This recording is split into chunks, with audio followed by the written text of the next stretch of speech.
এসএসসিতে প্রতিদিন 6 ঘন্টা না পড়লে তুমি A+ পাবা না, কথাটা একেবারেই আপেক্ষিক। কারণ আমাদের প্রত্যেকেরই একটা ডেইলি রুটিন থাকে। আমরা প্রত্যেক দিন কিছু টপিক সিলেক্ট করি যে আমরা এগুলোই পড়ব।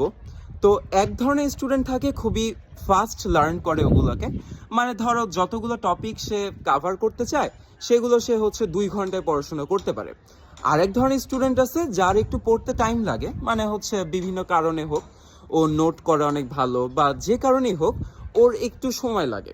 তো ওর ওই সেম টপিকগুলো পড়তে 6 ঘন্টা লেগে যায়। তো যার 2 ঘন্টায় ওই পড়াগুলো হচ্ছে তার জন্য তো 2 ঘন্টাই বেস্ট, তাই না?